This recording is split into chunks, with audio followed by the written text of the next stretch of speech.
Hi everyone. कैसे हैं आप सब? उम्मीद करती हूँ कि आप लोगों की तैयारी बहुत अच्छे से हो गई होगी, क्योंकि कल तो एग्ज़ाम ही है। और आप अच्छे से अब प्रिपेयर हैं अपने एग्ज़ाम के लिए। और सभी स्टूडेंट्स को ऑल द बेस्ट। और मैंने सोचा कि एक टीचिंग एप्टीट्यूड है, उसके लिए उसकी एक रैपिड मतलब बिल्कुल क्विक रिवीजन है कि एक क्लास ले ली जाए। तो उसी के लिए मैं एक ये क्लास लेके आई हूँ। इसमें पूरी पेडागोजी आपको मिलेगी। आप इसको एक बार देख के ज़रूर जाना, ताकि आपका कोई अगर डाउट्स भी रह भी गया होगा तो वो भी क्लियर हो जाएगा। चलो चलते हैं विदाउट टाइम वेस्ट किए हुए कि आपकी teaching aptitude, pedagogy. Teaching teaching क्या होता है? टीचिंग आपको पता ही है, जब आप स्कूल में जाते हैं तो आप बच्चों को जो पढ़ाते हैं, पढ़ाना एक्चुअल में ना एक आर्ट होती है। इसमें क्वेश्चन उठता है, टीचिंग क्या है और क्यों है? यानी क्या है मतलब क्या टीचिंग का मीनिंग क्या है और क्यों करवाई जाती है? तो इसके इस क्यों करवाई जाती है? टीचिंग एक आर्ट है, यानी कला है। फॉर डेवलपमेंट के लिए कराई जाती है। क्यों करवाई जाती है? डेवलपमेंट के लिए। Science study in planned manner में, यानी जो साइंस वगैरह है, साइंस कैसे कराते हो आप? एक स्टडी कराते हो एक प्लान्ड मैनर में, यानी आप एक पहले से प्लानर बनाते हो कि आज हमने, यानी कल हमने क्या क्या करवाना है स्टूडेंट को। और क्यों करवाई जाती है? इंक्रीज इंटरेस्ट के लिए। आप जब पहले से ही अगर किसी चीज की प्लानिंग बना लेते हैं, तो उसमें क्या होता है कि उसको आपका भी इंटरेस्ट डेवलप होता है और बच्चों का भी जो है इंटरेस्ट डेवलप होता है कि आज आप कल आप क्या क्या करवाने वाले हो, और बच्चों को भी आप इजिली उसको एक्सप्लेन कर सकते हैं कि आज हम क्या क्या। हाँ, प्रोफ़ेशन। प्रोफ़ेशन क्या होता है कि ये आप देखते होंगे कि आप स्कूल में पढ़ाने जाते हो, और जब आप स्टूडेंट को बच्चों को पढ़ाते हैं तो महीने के बाद आपको सैलरी मिलती है, यानी एक प्रोफ़ेशन का काम भी करता है। और क्यों होती है? इससे लर्निंग होती है। आप बच्चों को पढ़ा रहे हैं, साथ-साथ आप पैसा भी कमा रहे हो, साथ-साथ कुछ भी आप भी तो लर्निंग कर रहे हैं ना, आप भी कुछ ना कुछ सीख रहे हैं। ये एक प्लान्ड प्रोसेस होती है। मैंने आपको पहले ही बताया था कि जो टीचिंग है वो क्या करते हैं, एक प्लान्ड प्रोसेस से चलती है कि आप पूरे उसका वीक का आप डे बाय डे का क्या करते हैं, आप प्लान बना के चलते हैं। क्यों कराई जाती है क्रिएटिविटी? ताकि उससे क्रिएटिविटी जो है निकल के आए कि आप क्या कराने, पहले से ही आप प्रिपेयर रहेंगे कि आज कल हम क्या क्या करवाना है, और उसको अच्छे से आप प्रिपेयर करके जाएंगे। ऑब्जेक्टिव प्रोसेस होते हैं। आप जो भी प्लान आप कर रहे हैं टीचिंग से रिलेटेड, आप उसके लिए क्या क्या ऑब्जेक्टिव्स आपको चाहिए, उसको क्या करेंगे, आप उसको पहले से ही तैयार करेंगे।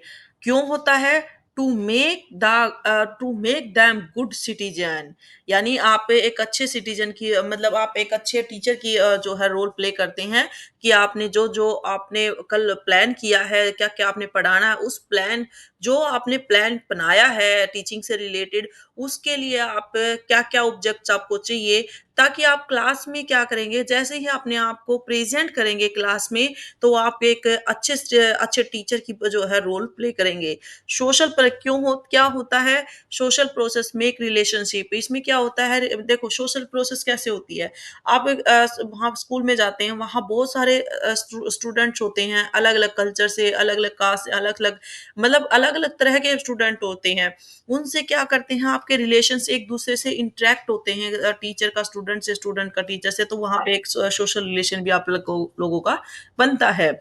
इनेबल टू अर्न लिवलीहुड, यानी आप देखो, आप अपने आसपास के आप नियर अबाउट किसी स्कूल में जाते हो, तो आप क्या करते हो, वहाँ के मतलब वहाँ पे एक जो लिवलीहुड यानी जो आपका एक कह सकते हैं कि जहाँ आप रह रहे हो, वहाँ का जो एक सोशल आपका वो है प्रोसेस है, उसको अच्छे से आप रिलेशन को मेंटेन करके चलते हैं। इंटरेक्टिव प्रोसेस, इंटरेक्टिव प्रोसेस होती है। क्यों होता है? Introduce them to culture. आप देखते होंगे कि ये क्या करती है, आपका इंटरेक्ट प्रोसेस होता है, एक दूसरे से इंटरेक्ट करते हैं। अगर आप कहीं भी जा रहे हैं, और आपको देखा होगा कहीं भी स्टूडेंट अगर आप टीचर को देख लेता है, तो वो आपको देखा होगा कितनी रिस्पेक्टफुली उससे जो है बात करता है, हाय हेलो करता है। तो वही चीज है, इंट्रोड्यूस देम टू कल्चर। और अपने अपने वहां पे क्या है कि कल्चर को भी इंट्रोड्यूस किया जाता है टीचिंग प्रोसेस के उसमें। नेक्स्ट आता है टीचिंग। टीचिंग क्यों करवाई जाती है? देखो टीचिंग क्यों करवाई जाती है, इसका ये क्यों कराई जाती है? इसका कि देखो क्या होता है इसमें वो जो क्या था एक आपका इंग्लिश में था और ये हमें क्या कर रखा है हिंदी में लिया हुआ है कि टीचिंग क्या होती है। जैसे टीचिंग एक आर्ट है, एक विज्ञान है, व्यवसाय है। व्यवसाय क्या आप टीचर आप स्कूल में पढ़ाने जाते हैं, तो आप पढ़ाने के बदले आपको क्या करता है एक सैलरी मिलती है यानी पैसे मिलते हैं।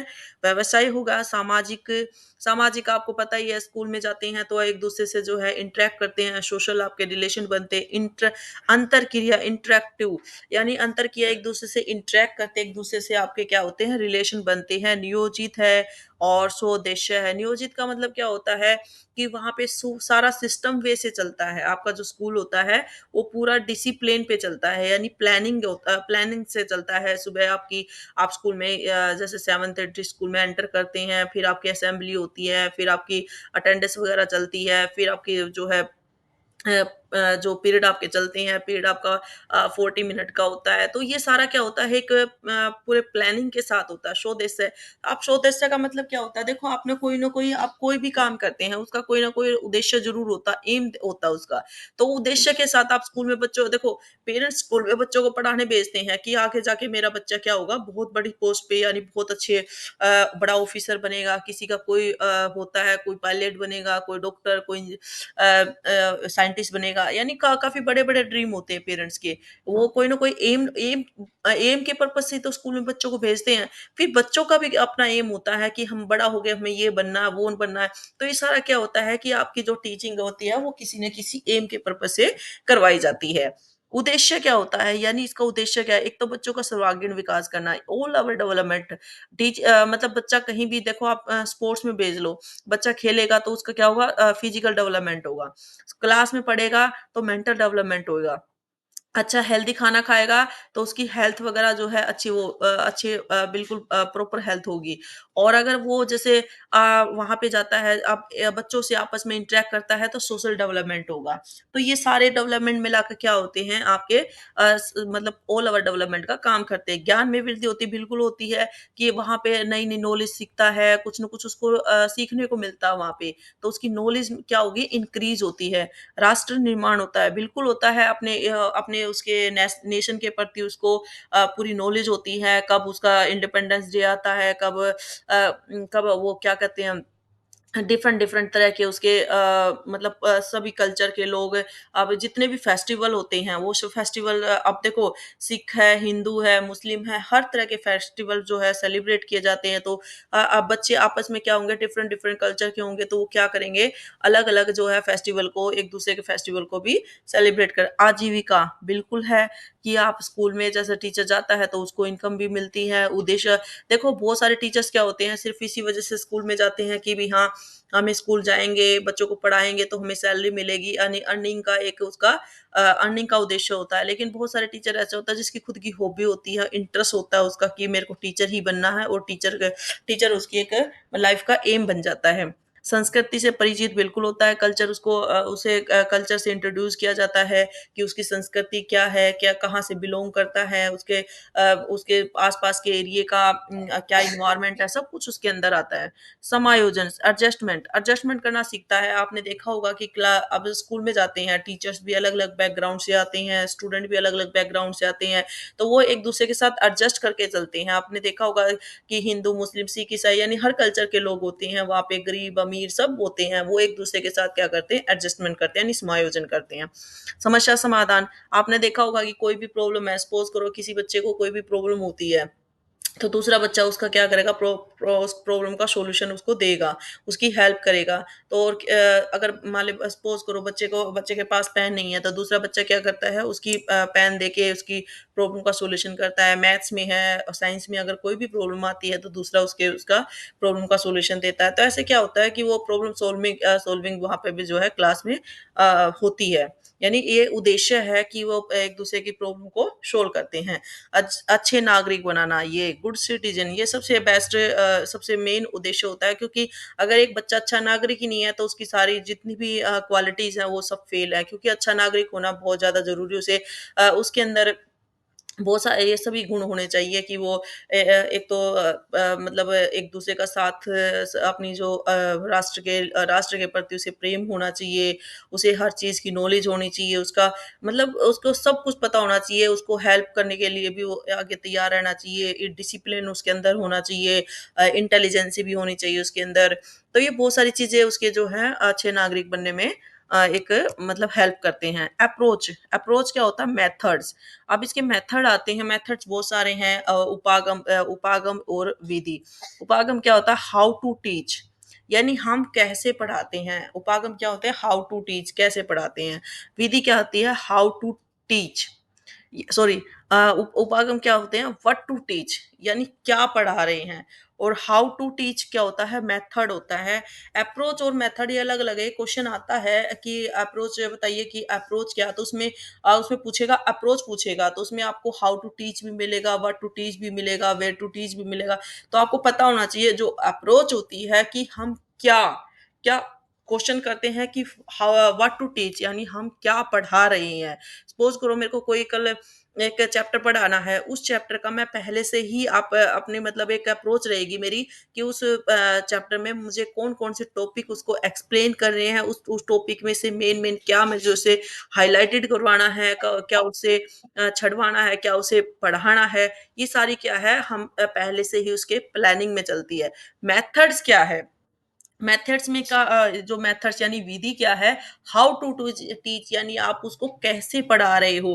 आपने कोई एक चैप्टर पढ़ाया, उसमें आपको क्या क्या ऑब्जेक्ट्स की जरूरत है, वो ऑब्जेक्ट्स उसके आपके पास होने चाहिए ताकि बच्चे को उससे अच्छे से एक्सप्लेनेशन आप दे सकें। अब नेक्स्ट आता है उद्देश्य है, क्यों? अब इसमें क्या है कि बच्चे का वही सेम चीज़ आती है कि बच्चे का सर्वांगीण विकास है, ज्ञान में वृद्धि करना है, राष्ट्र के निर्माण में सहायक होता है, सहायक बनता है। ये पूछेगा कि ये आपको ये जैसे आपको ना ऑप्शन में दे देगा कि बताइए इसके निम्न में से कौन से उद्देश्य नहीं है। सपोज़ करो आपको 3 दे दिया, 1 अलग से दे दिया, एक दे दिया सर्वांगीण विकास करना, बिल्कुल है टीचिंग का भी ऑल ओवर डेवलपमेंट बच्चे का ज़रूरी है। ज्ञान में वृद्धि करना, बिल्कुल स्कूल में बच्चा जाता है तो नॉलेज तो गेन करता ही करता है, राष्ट्र निर्माण में सहायक बिल्कुल होता है, बच्चे को अच्छे-बुरे का पहचान होता है, अपने राष्ट्र के प्रति, उसके नेशन के प्रति जो है उसको प्यार होता है। आप उसमें संस्कृति से परिचित कराएँ, बिल्कुल कराया जाए इसके जब तक उसको संस्कृति का पता ही नहीं होगा कि उसका कल्चर क्या है, उसकी उसको क्या किस तरह के माहौल में वो मतलब रह रहा है, उसके उस जैसे आप स्टार्टिंग से लेके जितने भी फेस्टिवल्स आते हैं वो मतलब अलग-अलग संस्कृति का उसे पता होता है ना। आजीविका कमाया पाए आजीविका कमा पाए। देखो कमा पाए ये इसको ना चेंज कर देगा। ये कहेगा कि सिर्फ़ से आगे लगा देगा, सिर्फ़ आजीविका कमा पाए। सपोज़ करो ये दे दिया कि सर्वांगीण विकास करना बिल्कुल है, ज्ञान में वृद्धि करना बिल्कुल है और संस्कृति से परिचित कराए बिल्कुल है। लेकिन अगर ये इसके आगे लगा देगा कि सिर्फ़ आजीविका के आगे लगा दिया कि सिर्फ़ आजीविका कमा पाए, तो ये आपका रोंग हो जाएगा। आजीविका कमा पाए, देखो स्कूल में अब एक अपना काम-वाम छोड़ के स्कूल जाता है, अगर उसे उसके बदले में उसे भी तो कुछ न कुछ चाहिए अपने परिवार को चलाने के लिए, इसीलिए आजीविका कमा पाए। लेकिन सिर्फ़ आजीविका कमा पाए, तो ये रोंग हो जाएगा। ऐसे वो जो है एग्ज़ामिनर क्वेश्चन पूछता है। अब आता है प्रोसेस, प्रक्रिया, यानी इसका प्रोसेस क्या है? एक क्वेश्चन तो यही आता है कि आप बताइए कि जो द्विमुखी प्रक्रिया है वो किसने दी थी? तो ये दी थी एडम ने। कैसे किसने दी थी? एडम ने। एक तो ये आपको पता होना चाहिए कि द्विमुखी प्रक्रिया शिक्षण की जो टीचिंग की जो द्विमुखी प्रक्रिया है वो किसने दी थी? एडम ने दी थी। अब ये होता क्या है? ये भी तो आपको पता होना चाहिए। द्विमुखी प्रक्रिया क्या होती है? ये आपने देखा होगा स्कूल में आप स्टूडेंट रह चुके हो, आप टीचर बनने जा रहे हो तो आपको ये पता होना चाहिए कि द्विमुखी यानी 2 वो होते हैं उसके जैसे आप पेन लेते हो, पेन के 2 चीज़ें होती हैं, एक रिटन वाला और एक बैक वाला। तो आपको पता ही है कि स्कूल में क्या होता है कि मेन मेन क्या होता है? मेन आपके होते हैं, एक टीचर होता है, एक स्टूडेंट होता है। तो ये आपके द्विमुख होते हैं। यानी टीचर के बिना स्टूडेंट नहीं है और स्टूडेंट के बिना टीचर नहीं है। तो टीएस यानी इसमें क्या होता है टीएस की उसने वो दी है एडम ने, शिक्षण की प्रोसेस दिया है। इसमें क्या होता है टीचर आपका क्या होता है इंडिपेंडेंट होता है।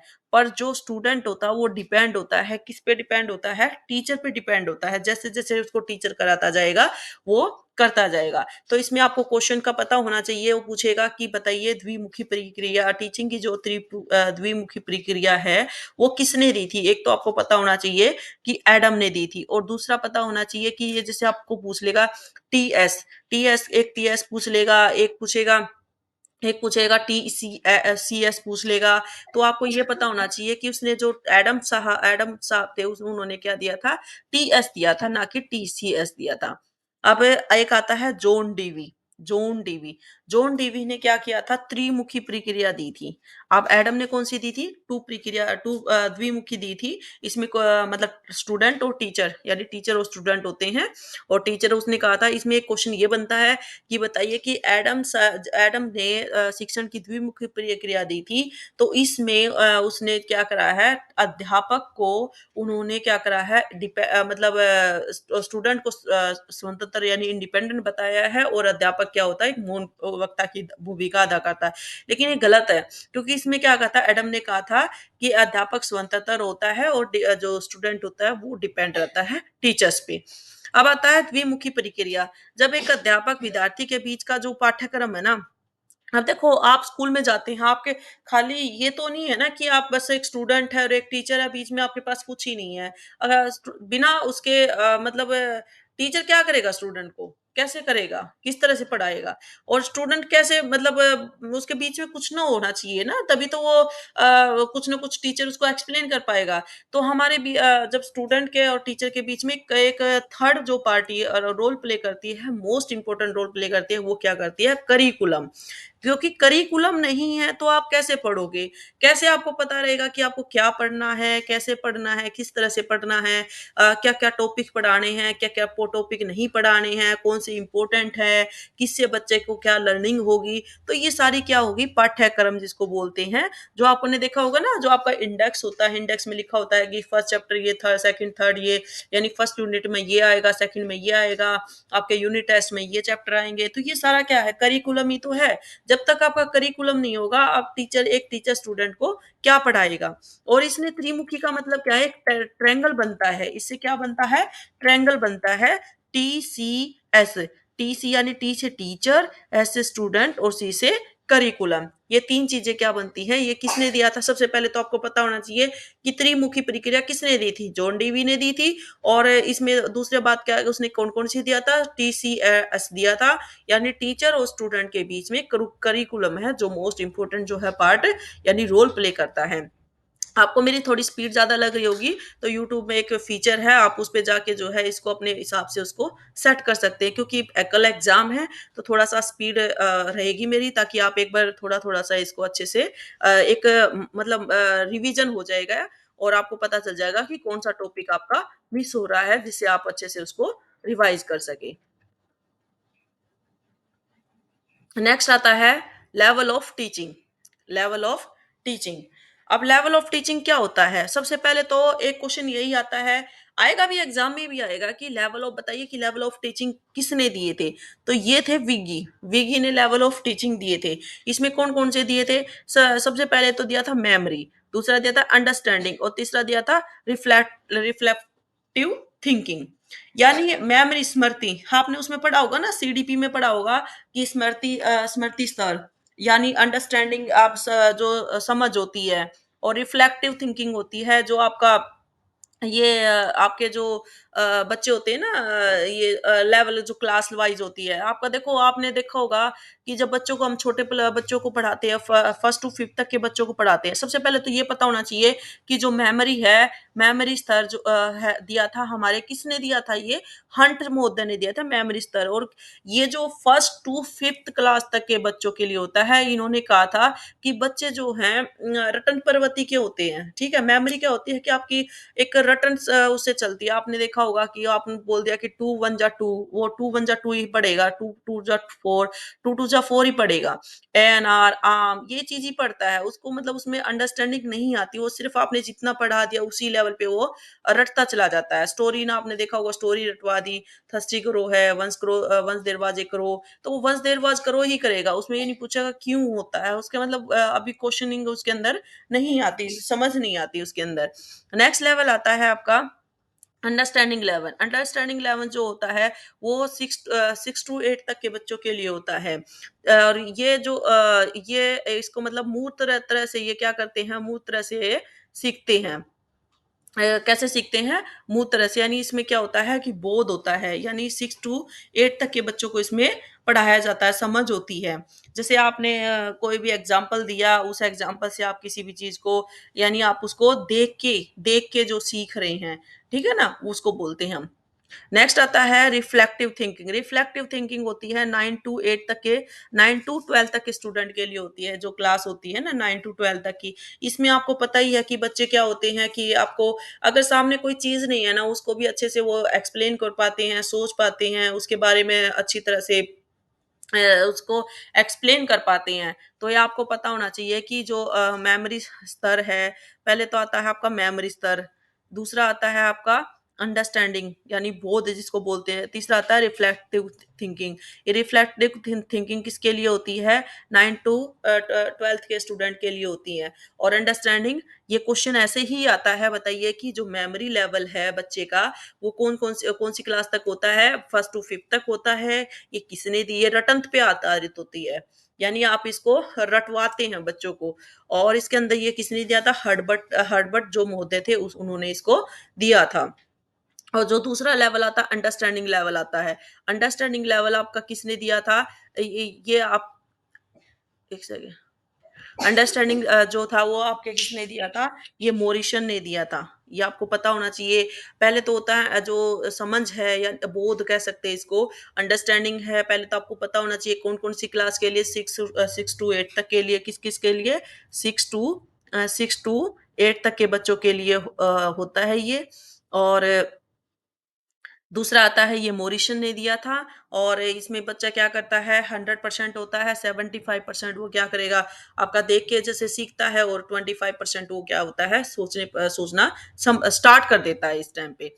और फिर आता है आपका रिफ्लेक्टिव थिंकिंग। रिफ्लेक्टिव थिंकिंग किसने दिया था? हंट ने दिया था। किसने दिया था? हंट ने दिया था। और इसमें क्या किया था उसने, जैसे आप एग्जांपल्स देते हैं ना, जैसे उसमें आप सामने कोई चीज़ नहीं है, यानी इसमें अच्छे से वो आप उसका रिफ्लेक्ट, यानी उसमें आप बोलते हैं ना कि अमूर्त तरह से आप इसको अच्छे से सोच सकते हैं, यानी एब्स्ट्रैक्ट थिंकिंग भी इसको बोल सकते हैं कि आपके सामने कोई चीज़ नहीं है, उसको भी आप अच्छे से एक्सप्लेन कर सकते हैं। अब आता है इसके स्टेप्स आते हैं कि कैसे टीचिंग कराई जाती है, कैसे किस तरह से इसके ये आपके स्टेप्स हैं। ये मेरे हैंड रिटन नोट्स हैं, और इसीलिए मैंने सोचा कि आपको अच्छे से जो है थोड़ा एक्सप्लेन कर देती हूँ, ठीक है? नेक्स्ट आता है आपका स्टेप्स, सोपान इसको बोलते हैं, सोपान, चरण और अवस्था। आप इसको इंग्लिश में ध्यान रखिए कि ये स्टेप्स होते हैं, यानी कैसे-कैसे जो है, किस तरह से आप कैसे मतलब है, how to teach the student. तो ये इसके मतलब तरीका कह सकते हैं, मेथड्स कह सकते हैं कि आप कैसे यूज़ करते हैं। पहले आता है प्री एक्टिव फेज। क्या आता है? Pre active phase. इसमें क्या होता है, इसको हिंदी में बोलते हैं पूर्व क्रियात्मक चरण। ये क्या होता है, इसमें पूरे क्रियात्मक, इसमें क्या होता है, आपने लेसन प्लान बनाए होंगे ना, जब आपने बीएड करी थी, आपने जेबीटी किया है, तो उसमें लेसन प्लान बनाए होंगे। उसमें आपने देखा होगा सबसे पहले आप प्लानिंग करते हैं कि आपका टॉपिक क्या है, उस टॉपिक में आप क्या क्या मतलब टूल्स यूज करने वाले हैं, वो टॉपिक मतलब कैसे उसको एक्सप्लेन करना है। तो ये सारी चीजें इसके अंदर प्लानिंग, आप सबसे पहले प्लानिंग करते हैं। प्री एक्टिव फेज में आप सबसे पहले क्या करते हैं? प्लानिंग करते हैं। इसको पूर्व क्रियात्मक चरण बोलते हैं। इसमें जैसे क्या होगा, आप देख सकते हैं कि आप इसमें क्या करेंगे कि सबसे पहले तो आप शिक्षण की व्यू रचना बनाएँगे। आप माइंड मैप बनाते हैं ना, जैसे उद्देश्यों का निर्माण कैसे करना है, आपका पाठ्य वस्तु का चुनाव करना है, शिक्षण युक्तियों, शैलियों का चुनाव करना है। ये सभी क्या आता है? प्री एक्टिव फेज में आता है कि आप पूरे क्रियात्मक चरण में आप कैसे-कैसे इसको करेंगे।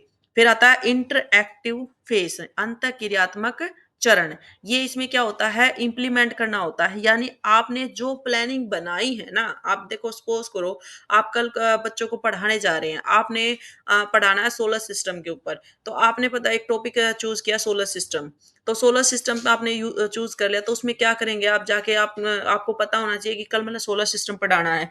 तो सोलर सिस्टम में आपको पता ही है कि एक सपोज करो आप जैसे एक एसएसटी के टीचर हैं या साइंस के टीचर हैं, तो उसमें आपको रिक्वायरमेंट किस किस टूल्स की रिक्वायरमेंट है, कैसे किस ऑब्जेक्ट्स के थ्रू आप बच्चों को एक्सप्लेन कर सकते हैं, आप कैसे कैसे उनको बताएंगे। आप एक मैप लेंगे, मैप में आप उसको बताएंगे कि आपके जो सोलर सिस्टम में प्लैनेट्स हैं, आपके कौन सा प्लैनेट्स बड़ा है, कौन सा छोटा है, आपके सोलर सिस्टम के अंदर आपके क्या क्या चीजें आती हैं, ग्रह उपग्रह, और ये सारे जो जो है ये सन है आपका, कौन सा बड़ा है, कौन सा छोटा है, कौन सा मीडियम, मतलब पूरा उसमें आप पूरे अच्छे से उसको एक्सप्लेन करेंगे। तो वो क्या होगा कि पहले प्लानिंग कर ली, अब आप क्या करोगे, उस प्लानिंग को क्रिया इम्प्लीमेंट करना, क्रियान्वयन करना कैसे करना है। सबसे पहले आप क्या करेंगे, निरूपित कार्य करते हैं, यानी आपने जो काम किया है उसको स्टार्ट कर लेते हैं। उद्दीपनों का प्रस्तुतिकरण करते हैं, जो आपने जो उद्दीपन बनाए हैं ना, जो आपका उद्दीप्त होते हैं, जो भी आपके टूल्स वगैरह होते हैं, या जो भी आपने उसके हेल्प के लिए लिया है, तो उसका क्या करेंगे, प्रेजेंटेशन देंगे। आपने आजकल तो प्रोजेक्टर हो रहे हैं, तो आप क्या करते हैं, आप प्रोजेक्ट के थ्रू बच्चों को एक्सप्लेन करते हैं कि पूरा का पूरा वो शो करते हैं आप ब्लैक बोर्ड पे। फिर आता है शिक्षण युक्तियों का विस्तार करना, यानी आपकी जितनी भी आप टीचिंग से रिलेटेड जो आपने युक्तियां बनाई हैं, उनको एक्सप्लेन करेंगे। छात्रों का निदान करना, निदान का मतलब क्या होता है कि आपने जो बच्चे हैं उनकी जो भी प्रॉब्लम है, उनको डायग्नोज करना, यानी उसको कैसे आप उसको मतलब उसको दूर कर सकते हैं। फीडबैक या रेनफोर्समेंट देना, फीडबैक आप बच्चों से अब आपने एक प्रोजेक्ट है, आपने बच्चों को प्रोजेक्टर शो कर दिया, और उस प्रोजेक्ट के थ्रू आप बच्चों को से पूछते हैं कि भाई बताइए कि आपको इसमें क्या-क्या समझ में आया, आपने क्या-क्या देखा, कैसे समझाया, मतलब आप उससे क्वेश्चन पुट करेंगे, उसका फीडबैक लेंगे बच्चों से, और अगर बच्चों ने अच्छे से आंसर कर दिया, तो आप उसको रेनफोर्समेंट देंगे, यानी उसको पुनर्बलन देंगे। जैसे सपोज करो बच्चों ने अच्छे से आंसर किया, तो आप कहेंगे वाह, वेरी गुड, बहुत अच्छे से आपने इस प्रोजेक्ट को, जो भी आपने ये सोलर सिस्टम वाला टॉपिक है, बहुत अच्छे से आपने समझा है, और बहुत अच्छे से इसको एक्सप्लेन किया, यानी अब आप इसके जो भी डाउट्स वगैरह हैं वो उससे रिलेटेड नहीं रहेंगे। नेक्स्ट आता है post active phase, post active उत्तर क्रियात्मक चरण।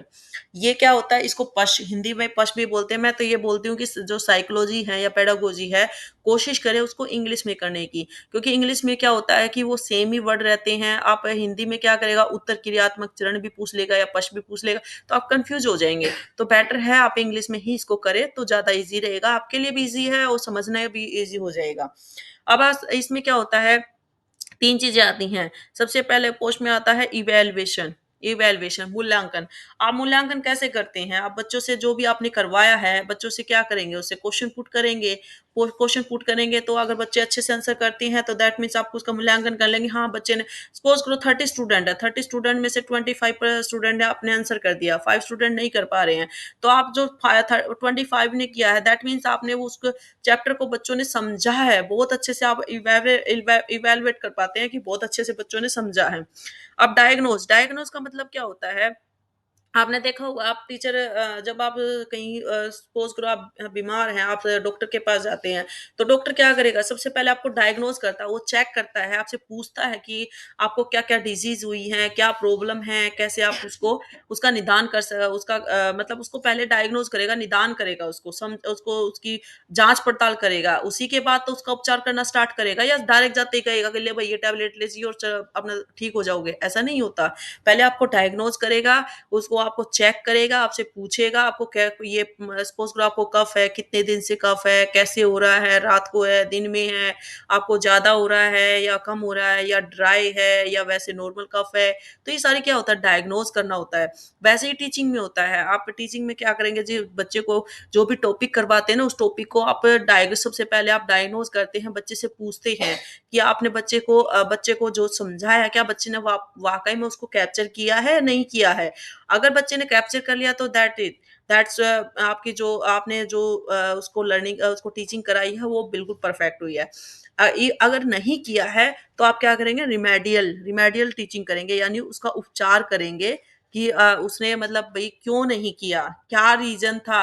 अगर 30 स्टूडेंट में से 25 स्टूडेंट ने उसको अच्छे से समझा है और 5 स्टूडेंट ने नहीं किया, तो उसका रिमेडियल कैसे करेंगे भाई? क्या क्या तुम्हारा ध्यान नहीं था, या तुम्हारे लिए ये ज़्यादा डिफ़िकल्ट था, या तुम्हारे लिए मतलब उससे पूछेगा, रिमेडियल कैसे होता है, उसे पूछेगा, भई तुझे समझ में क्यों नहीं आया?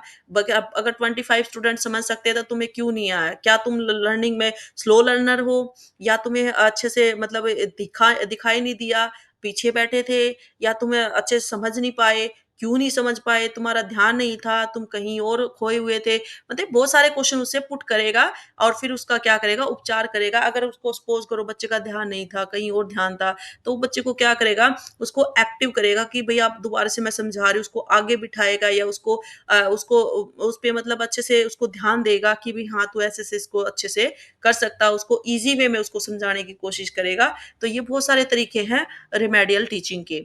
इस चरण में क्या करेगा, मूल्यांकन करने के बाद उपचारात्मक शिक्षण होता है, और ये मैं आपको समझा चुकी हूँ। सबसे पहले इवैल्यूएट करेगा, उसके बाद डायग्नोज़ करेगा और उसके बाद रिमेडियल टीचिंग करता है। तो ये उसके टीचिंग के क्या हैं, तरीके हैं करने के। अब आता है अकॉर्डिंग टू एडम। ये आपकी कई बार पूछ लेता है कि भई वो बताइए कि जो, वैसे तो मैं ये चीज़ पहले समझा चुकी हूँ कि teaching is a बायलिटरल process. बायलिटरल process ये पता होना चाहिए कि ये किसने दिया था, एडम ने दिया था। उसने टीचर और स्टूडेंट ये 2 वो दिए थे कि टीएस दिया था कि टीचर होता है और स्टूडेंट होता है। लेकिन एडम कहता है कि टीचर इंडिपेंडेंट होता है और स्टूडेंट क्या होता है, डिपेंडेंट वेरिएबल होता है। फिर जॉन डीवी का ये चीज़ मैं वैसे पहले समझा चुकी हूँ कि जो अकॉर्डिंग टू जॉन डीवी ने 3 पोलर ट्राइपोलर प्रोसेस दिया था।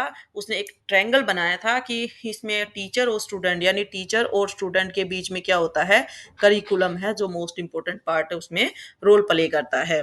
अब आता है शिक्षण के सूत्र या सिद्धांत बोल सकते हैं इसको। इसके कौन-कौन से होते हैं, जैसे आपने पढ़ा होगा, सीटेट में भी पढ़ा होगा ये चीज़ कि उसमें क्या होता है, ज्ञात से अज्ञात की ओर जाता है। ज्ञात का मतलब होता है जो आपको पहले से ही पता है, और जो नहीं पता उसकी तरफ, नोन टू अननोन की तरफ जाता है। सरल से कठिन की तरफ आ जाता है। आपने पता होगा पहले आप प्ले स्कूल करते हैं, फिर आप मिडल स्कूल करते हैं, फिर सेकेंडरी स्कूल करते हैं, फिर हायर एजुकेशन करते हैं, ऐसे ही तो जाते हैं, या डायरेक्ट ही हायर एजुकेशन में चले जाते हैं। तो सरल से कठिन का मतलब आप पहले इजी इजी चीजें सीखते हैं, उसके बाद आप डिफिकल्ट उसमें जाते हैं, इजी टू डिफिकल्ट होता है। करके सीखने के सिद्धांत पर आधारित होता है, बिल्कुल होता है। आप जितना हो किसी भी काम को करेंगे, यानी उसको करके करेंगे। आप सपोज करो कोई क्वेश्चन आपने लर्न किया है, कोई टॉपिक आपने लर्न किया है, आपने भले ही उसको 10 टाइम्स लर्न कर लिया हो, लेकिन जब तक आपको उसको रिटर्न में प्रैक्टिस नहीं करेंगे, तब तक आपको समझो वो क्वेश्चन आपको बिल्कुल लर्न नहीं होगा। आप थोड़ी टाइम के लिए आपकी शॉर्ट मेमोरी, आपने मेमोरी में पढ़ा होगा short memory, long term memory, तो वो शॉर्ट मेमोरी में जाता है। वो आप आज लर्न किया है, कल आप उसको ईज़िली आप भूल जाएँगे। लेकिन अगर आप उसको लिख के प्रैक्टिस करके करते हैं, तो आप उसको ईज़ी वे में आप अच्छे से उसको लॉन्ग टर्म के लिए आप उसको याद रख सकते हैं, और वो आपको उसको कभी भूलते नहीं हैं। मूर्त से अमूर्त की ओर जाता है, यानी कॉन्क्रीट टू एब्स्ट्रैक्ट। आपने देखा होगा मूर से अमरूद का मतलब होता है कि कोई चीज़ आपने सीखी है, जैसे सपोज़ करो आपको कोई मैथ का क्वेश्चन कराते हैं, आप स्टार्टिंग में क्या करेंगे, 2 + 3 = 5, ऐसे ही तो करेंगे ना आप। अमूर्त का मतलब क्या होता है, आपको एग्ज़ाम्पल दे दिया, एग्ज़ाम्पल को समझ के जब आप उसको करेंगे, क्वेश्चन सोल्व करवाते हैं, तो उसको एब्स्ट्रैक्ट, यानी आपको आता नहीं है, लेकिन आपने क्या किया, या भी अमूर्त को एक चीज़ ये भी कह सकते हैं कि आपने सपोज़ करो आप यहाँ बैठे हो और आप क्लास में बैठे हो, और आपको सपोज़ करो यूरोप टूर करा रहे हैं, तो आपको इमेजिन करना है कि यूरोप टूर में आपने क्या-क्या चीज़ें आपको पता है, क्या नहीं पता, उसके बारे में आप सोच पा रहे हैं। तो आप क्या करते हो, जो जान से यानी ज्ञात से अज्ञान की ओर, मूर्त से अमूर्त की ओर, सरल से कठिन की ओर, करके सीखने के सिद्धांत पर क्या होता है, ये आधारित होता है। और एक मैं आपको बताना भूल गई थी, एक आता है आपका एक क्वेश्चन आता है, ये जो हर्बर्ट थे ना, इन्होंने क्या दिया था, आपकी मेमोरी लेवल दिया था ना हर्बर्ट ने, तो इसने 5 पद्धतीय प्रणाली भी दी थी। इसको ध्यान रखना, क्वेश्चन पूछ लेता है ये बताइए 5 पद्धतीय प्रणाली किसने दी थी? हर्बर्ट ने दी थी, ठीक है? नेक्स्ट आता है सृजनात्मकता होती है इसमें, नियोजन का सिद्धांत होता है, करके सीखने के सिद्धांत पर आधारित होता है और ये अभिप्रेरणा का सिद्धांत होता है, नोन टू अननोन तक जाता है, ठीक है? जनतांत्रिक फिर आता है परिस्थितियाँ उत्पन्न करके पढ़ाना। परिस्थितियाँ उत्पन्न करके पढ़ाने का मतलब क्या होता है? अब ये देखो एक टीचर क्या करेगा, कोई प्रॉब्लम क्रिएट करेगा। उस प्रॉब्लम को क्रिएट करके वो क्या करेगा, कैसे अपनी टीचिंग को अट्रैक्टिव बना सकता है, कैसे उसको आप कोई भी टॉपिक पढ़ाते हैं तो आपको क्या करना पड़ेगा, उस टॉपिक से रिलेटेड एक ना वहाँ पे सिचुएशन क्रिएट करनी पड़ेगी। तो वो होता है परिस्थिति उत्पन्न करके बच्चे को पढ़ाना। पूर्ण से अंश की ओर जाना। पूर्ण से अंश का मतलब क्या होता है? पूर्ण का मतलब होता है पूरा का पूरा, यानी सपोज़ करो अंश की ओर जाना, यानी होल टू पार्शियल की बात कर रहा है ये, कि जैसे आपने है कोई क्वेश्चन कराया सम कराया है, तो सम में आप क्या करोगे? आप पहले उसको पूरा का पूरा सम बताओगे उसको, फिर उसको धीरे-धीरे करके उसको मतलब क्या करोगे?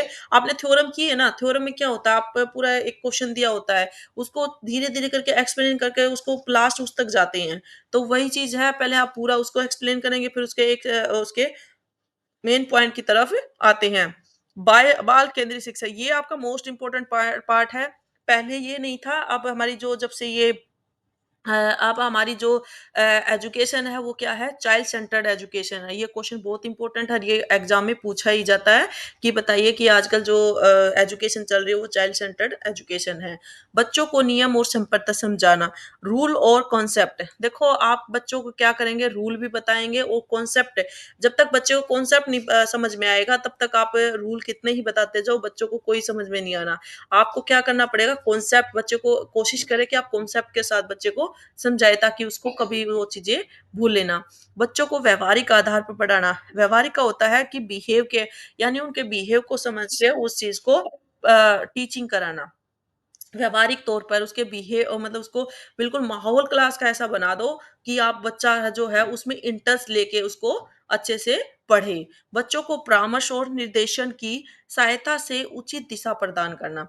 परामर्श और निर्देशन क्या होता है? आपको काउंसलिंग वगैरह पढ़ी होगी आपने, तो काउंसलिंग जब बच्चे को क्या होता है कि आप बच्चों को क्या करेंगे, आप क्लास में बच्चे हैं उनको समझो पहले। कुछ बच्चे देखो, अब सब बच्चे क्लास में क्या होते हैं कि एक जैसे नहीं होते।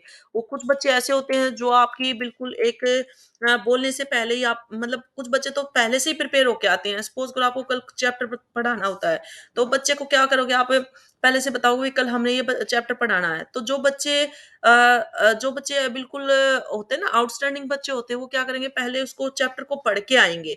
और पढ़ के आएँगे तो और टीचर जब पढ़ाएगी तो उसको ये मेमोरी में जो क्या होगा, रिमाइंड होगा कि कल मैंने इस चैप्टर में ये चीज़ पढ़ी थी। लेकिन कुछ बच्चे ऐसे होते हैं, हाँ टीचर ने करवाना, नहीं करवाना, हमें क्या फ़र्क पड़ता है, वो आके ऐसे बस ब्लैंक आके बैठ जाते हैं।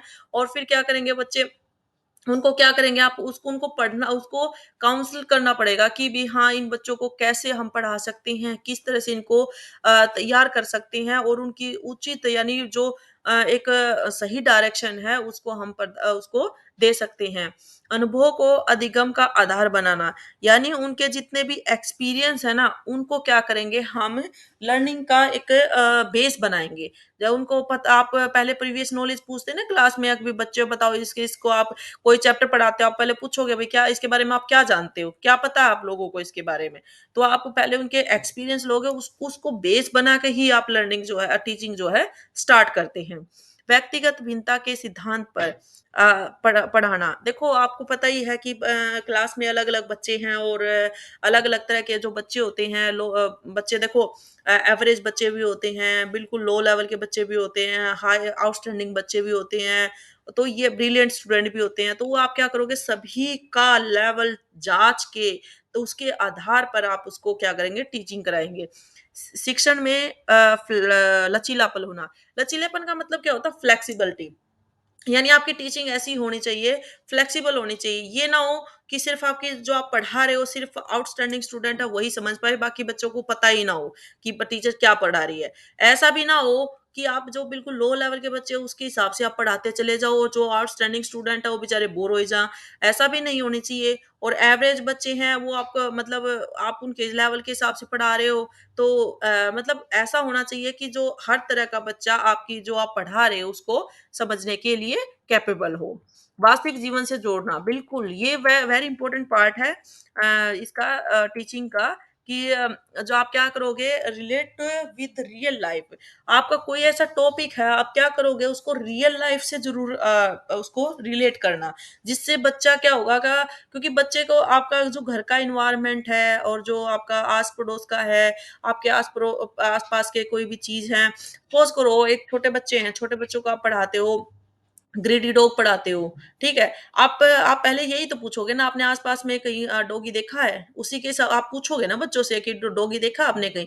तो बच्चों को पता होगा एकदम क्लिक हो जाएगा, हाँ भई मैंने डॉगी देखा। तो बच्चे उसमें क्या हो गए एकदम एक्टिव हो जाएँगे। तो रियल लाइफ़ से जोड़ना उसको टॉपिक को बहुत ज़्यादा ज़रूरी है। अन्य विषयों से समन्वय स्थापित करके। आप एक चीज़ नोटिस करी होगी आपने कि आप जब पढ़ के आए हो तो आपने देखा होगा कि एक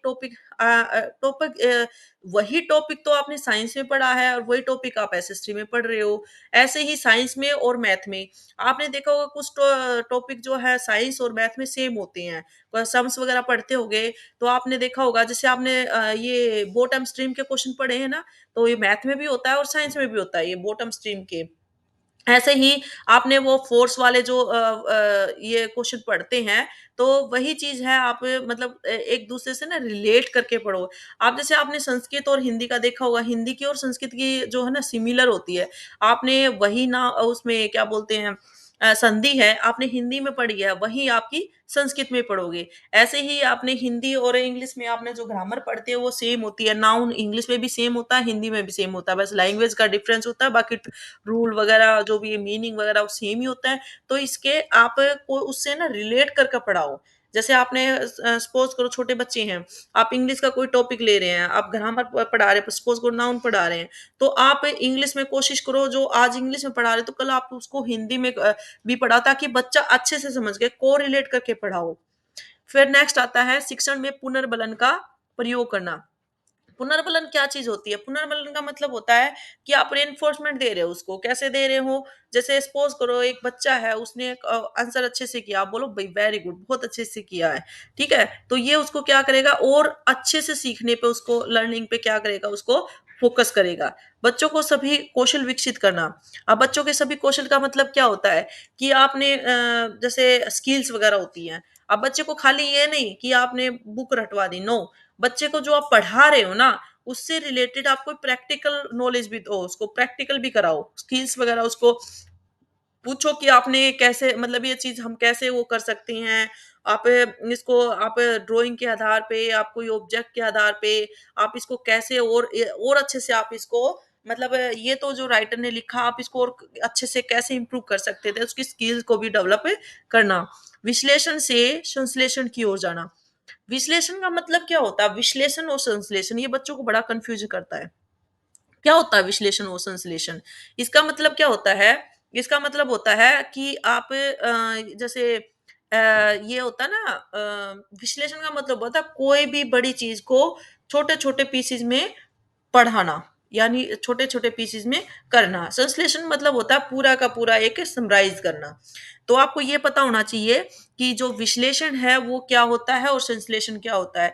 जब आप छोटे-छोटे टुकड़ों में उसको सपोज़ करो एक चैप्टर पढ़ा रहे हो, उस चैप्टर को एक पैराग्राफ आज पढ़ा दिया, हाफ आज पढ़ा दिया, फिर 1/3 कल पढ़ा दिया, तो ये होगा विश्लेषण। और संश्लेषण का मतलब क्या होता है पूरा समराइज़ एक ही बार कराना। ठीक है? तो ये आपको पता होना चाहिए, इससे क्वेश्चन ज़रूर आता है, विश्लेषण और संश्लेषण। मनोविज्ञान से तार्किक की ओर जाना। मनोविज्ञान यानी साइकोलॉजिकल मेथड से आप जब पढ़ाते हैं बच्चों को, मनोविज्ञान से पढ़ाते हैं, तार्किक का मतलब होता है रीज़निंग यानी आपकी जो अंडरस्टैंडिंग पावर है, आपकी कितना आप सोच पा रहे हैं उस चीज़ के बारे में, कितना आप उसके बारे में अच्छे से कर पा रहे हैं। विशिष्ट से सामान्य की ओर जाना। विशिष्ट से सामान्य का मतलब क्या होता है, आप कोई भी चीज़ है डिफ़िकल्ट से और फिर बिल्कुल एक सिंपल उसकी तरफ जाते हैं। अनिश्चितता से निश्चितता की ओर जाना। इसमें क्या होता है बच्चे को बिल्कुल नहीं पता। आप उसे क्या करोगे, एक फ़ॉर्मूला बता दोगे कि मतलब अनिश्चितता का मतलब होता है आपने एक फ़ॉर्मूला बता दिया कि भई जैसे मैथ में बहुत सारे टीचर्स ऐसे करते हैं, फ़ॉर्मूला बता दिया और उससे कहेंगे भई ये फ़ॉर्मूला है, इस बेस पे ये पूरी एक्सरसाइज़ है आपकी, आप कल घर से करके लाना। तो वो क्या करोगे, आपने सिर्फ़ फ़ॉर्मूला बताया नहीं, अनिश्चितता से निश्चितता की ओर बच्चे क्या करेंगे, वो उस पूरी एक्सरसाइज़ को, उस फ़ॉर्मूले के बेस पे उस पूरी एक्सरसाइज़ को करें, यानी उसकी जो प्रैक्टिस है, उस मैथ में जितने भी आपके डाउट्स हैं, वो डाउट्स बिल्कुल अच्छे से क्लियर हो जाएँगे। तो इसका मतलब ये होता है। अब एक आता है, ये वेरी इंपॉर्टेंट क्वेश्चन है, इसको तो हाइलाइट कर लो कि ये आपको अच्छे से माइंड में होना चाहिए कि विकास डेवलपमेंट क्या होता है। अब देखो इसमें 4 चीज़ें होती हैं। एक तो फिजिकल होता है ये, एक स्वेगात्मक होता है, इमोशनल जिसको बोलते हैं, एक सोशल होता है, सामाजिक बोलते हैं, जिसको मानसिक होता है, जो मेंटल बोलते हैं। यानी 4 ही होता है, इसमें आध्यात्मिक और उसकी नाम की कोई चीज़ नहीं होती। क्वेश्चन आया भी हुआ है, बहुत बार रिपीट हुआ है, बताइए विकास क्या होता है, डेवलपमेंट क्या होती है?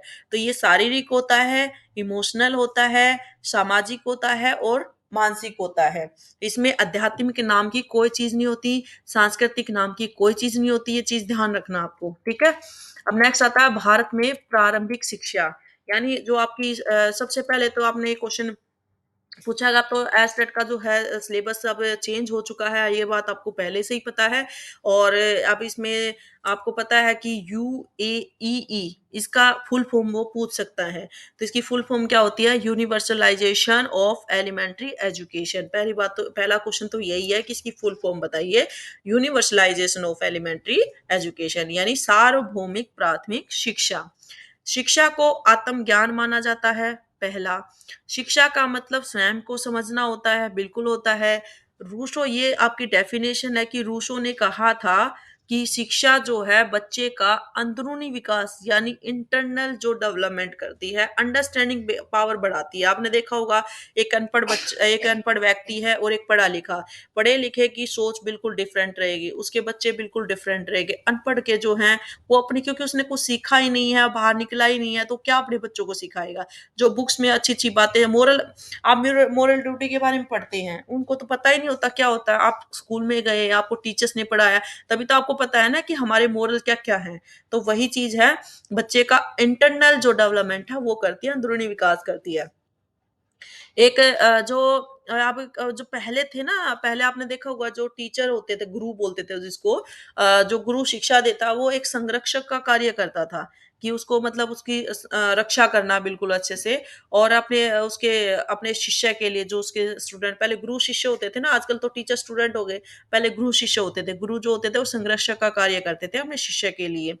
और भारत में क्या है, इस्लामी शिक्षा देने के लिए एक ये आता है कि मस्जिद होती है, मस्जिद, ठीक है? मस्जिद, जो मस्जिदों में जो शिक्षा दी जाती है वो तो उच्च लेवल की दी जाती है, और जो मकतब होता है ना, मकतब, उसमें निम्न लेवल की जो है शिक्षा उसमें दी जाती है, जिसको मदरसे कहते हैं। क्या कहते हैं? मदरसे कहते हैं। क्वेश्चन भी पूछा जाता है कि बताइए इसमें किस लेवल की जो है शिक्षा दी जाती है। नेक्स्ट आता है आपका एपीए की फुल फॉर्म बतानी है। American psychology association, American American psychology association, APA की फुल फॉर्म पूछ सकता है। अब आता है 1813 में ईस्ट इंडिया कंपनी ने चार्टर एक्ट की घोषणा की थी। ये क्वेश्चन आप एसएसटी में भी आपका काम आएगा, जो एसएसटी के स्टूडेंट है उनमें भी काम आएगा, और ये आपका साइकोलॉजी में भी आता है कि 1813, इस जो 13 का जो एक्ट है, उसमें कंपनी ने जो है इसके चार्टर एक्ट की घोषणा की थी, कब? 1813 में। किसने की थी? ईस्ट इंडिया कंपनी ने। सबसे पहले जो लॉर्ड मेकाले थे, 1835 में एक विवरण पत्र जो है किसको दिया था? बेंटिंग को दिया था। ये एसएसटी के लिए, जो एसएसटी वाले स्टूडेंट है उनके लिए वेरी इंपॉर्टेंट है, और ये हिंदी का भी, उसका एजुकेशन का भी पार्ट है। अब इसने चार्टर एक्ट की घोषणा की थी, आपको पता ही है कि वो अपने जो अंग्रेजी शिक्षा यहाँ पे लाना चाहते थे, जिसके लिए जो हमारे इंडियंस थे वो क्या है, इसके लिए तैयार नहीं थे। और 1835 में उन्होंने एक विवरण पत्र किसको दिया था? किसने, पहली बात तो किसने दिया था? लॉर्ड मेकाले ने। किसको दिया था? बेंटिक के लिए, स्पेशल उन स्टूडेंट के लिए है जो एसएसटी के स्टूडेंट है, उनके लिए बता रही हूँ। और एजुकेशन सिस्टम की बात करें तो इसमें आएगा कि ये जो विवरण पत्र है किसको दिया गया था? बेंटिक को दिया था। कब दिया गया था? 1835 में दिया गया था। एक आता था मैग्ना कार्टा के बारे में आपने पढ़ा होगा, एसएसटी के स्टूडेंट अच्छे से जानते हैं कि मैग्ना कार्टा होता क्या है। तो 1853 में वुड डिस्पैच पत्र भारत आया था। उसने ये पहले तो ये पूछेगा कब आया था, 1853 में आया था। कौन आया था? वुड डिस्पैच आया था, वो मैग्ना कार्टा ये जो वुड डिस्पैच पत्र लेके जो भारत आया था ना, उसी को हम क्या कहते हैं? मैग्ना कार्टा कहते हैं। अब वुड वुड ने क्या कहता, ईस्ट इंडिया वुड कहाँ से था? ईस्ट इंडिया कंपनी का ईस्ट इंडिया कंपनी से था। 1968 में एनईपी आई थी। आपने पता ही होगा, अभी हमारी 2020 में भी वो आई थी एनईपी, न्यू एजुकेशन पॉलिसी आई थी। तो जो 1968 में आई थी यानी 68 में एनईपी आई थी, नेशनल एजुकेशन पॉलिसी। इसकी फुल फॉर्म क्या है? National education policy. अब आप इसको 68 है ना, आप इसको उल्टा कर दो, रिवर्स में कर दो। कैसे? 86 कर दो। तो दूसरी एजुकेशन पॉलिसी कब आई थी? न्यू एजुकेशन पॉलिसी आई थी 1986 में। ध्यान रहेगा ये बिल्कुल। फर्स्ट वाली जो आई थी नेशनल एजुकेशन पॉलिसी, वो 1968 में आई थी। और इसको रिवर्स कर दोगे, यानी 68 को रिवर्स में कर दोगे, तो ये क्या हुआ है, यानी इसके आपस में प्लेस चेंज कर दो, 8 को 6 की जगह, 6 को 8 की जगह, तो 86 हो गई। तो न्यू एजुकेशन पॉलिसी आई थी। ये याद करने का तरीका है कि न्यू एजुकेशन पॉलिसी जो आई थी, पहली फर्स्ट वाली तो 68 में आई थी और सेकंड वाली 86 में आई थी। इसमें भारतवासियों का को शिक्षा का दायित्व जो है ईस्ट इंडिया कंपनी को दिया गया था, और इसमें विद्यालयों का जो है श्रेणीकरण किया गया था कि आपका जैसे आप ये होता है ना, बच्चा जैसे फर्स्ट टू फिफ्थ तक के, और फिर पहले प्राइमरी, फिर मिडल, और फिर हायर एजुकेशन, और सेकेंडरी एजुकेशन, ऐसे। फिर आता था हंटर आयोग। हंटर आयोग आया था। ये जो चल रहे हैं ना, ये एजुकेशन पॉलिसी में भी आते हैं, और आपके मतलब पेडागोजी में भी आते हैं, और ये आपके जो एसएसटी के स्टूडेंट हैं उनके एसएसटी में भी आता है ये टॉपिक। तो ये टॉपिक बहुत ज्यादा इंपॉर्टेंट है, आप अच्छे से कर लेना। 1882 में हंटर आयोग पहली बात तो पूछेगा कि हंटर आयोग आया कब था।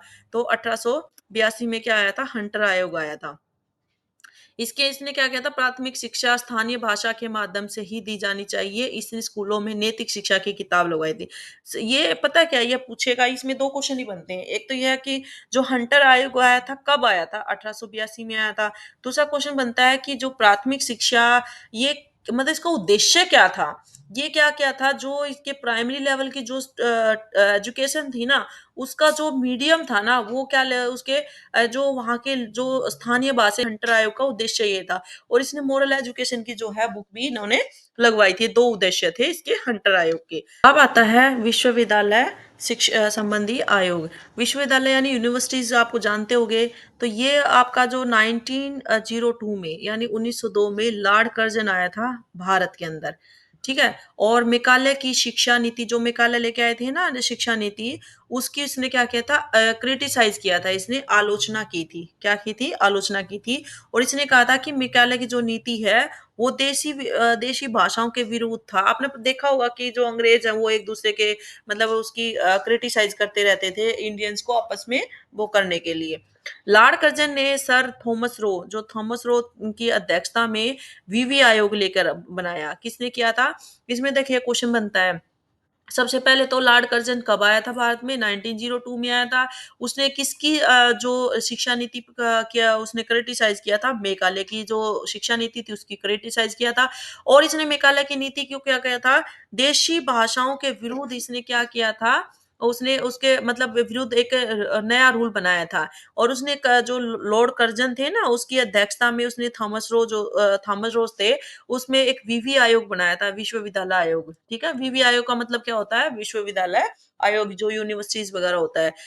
ठीक है। बंगाल विभाजन का तो हर किसी को पता ही होगा कि 1905 में हुआ था, 1905 में। अब आता है सैडलर कमीशन। सैडलर कमीशन कब आया था? 1910 से 1915 में आया था। और इसने क्या किया था? इसका कमीशन का उद्देश्य क्या था कि 12वीं के बाद यानी +2 के बाद की शिक्षा कैसे बच्चों को दी जाए। विश्वविद्यालय में जो 12वीं के बाद जो शिक्षा दी जाती थी ना, वो मतलब 3 आधार, जैसे आपने देखा होगा कि 3 साल का 3 साल की या तो एजुकेशन होनी चाहिए या डिग्री वाला डिग्री कोर्स होना चाहिए। ये उसने इसका जो उद्देश्य था। अब आता है ये आपने ये 2 वर्ड है ना, इसको अच्छे से लर्न करना है, सीडब्ल्यूएसएन और सीसीई। सीडब्ल्यूएसएन का मतलब क्या होता है? Children with special special need, children with special need. और सीसीई का मतलब क्या होता है? Child centric education, child centric education. CCE का मतलब कंटिन्यू कंप्रेसिव एजुकेशन भी होता है। इसका दो मीनिंग होते हैं, याद रखना। सीसीई आपने क्वेश्चन वो देख लेना कि वो पूछना क्या चाहता है। इसमें सीसीई की फुल फॉर्म एक होती है, एक तो होता है चाइल्ड सेंट्रिक एजुकेशन, और एक सीसीई का मतलब होता है कंटिन्यू कंप्रेहेंसिव एजुकेशन। ठीक है? और अब आता है हंटर आयोग, हंटर कमेटी। हंटर कमेटी 1929 में आई थी, और इसमें गिरते जो शिक्षा का जो स्तर लेवल जो डाउन हो रहा था ना, उस पे इन्हें अच्छे से ध्यान दिया। उसने इसको सुधारने के लिए क्या किया था, विद्यार्थी जो स्टूडेंट थे उसको जो हायर एजुकेशन के लिए उन्होंने क्या किया था, उसको प्रमोट किया था कि भी आप हायर एजुकेशन को किस तरह से कौन सा जो हार्टोग जो कमेटी आई थी उसने किया था ये। और जो एवरेज स्टूडेंट थे ना, उन्होंने क्या किया था, 8वीं के बाद कोई भी व्यावसायिक यानी जो स्किल्ड एजुकेशन होती है ना, यानी किसी भी काम के लिए उसको कुछ ना कुछ सिखाना। जो जैसे सपोज करो आजकल आपने देखा होगी 8 10th के बाद जो ये आपके आईटीआई वगैरह होता है, उसमें सारी स्किल्स वगैरह सिखाई जाती है। आप जैसे आपका ये बिजली वगैरह का है, आपका जो भी यानी या तो जॉब मिल जाए या फिर अपना खुद से काम करके बैठ जाए। तो जैसे पार्लर का है, आपका सिलाई वगैरह है, ये सारी क्या थी, व्यावसायिक एजुकेशन थी।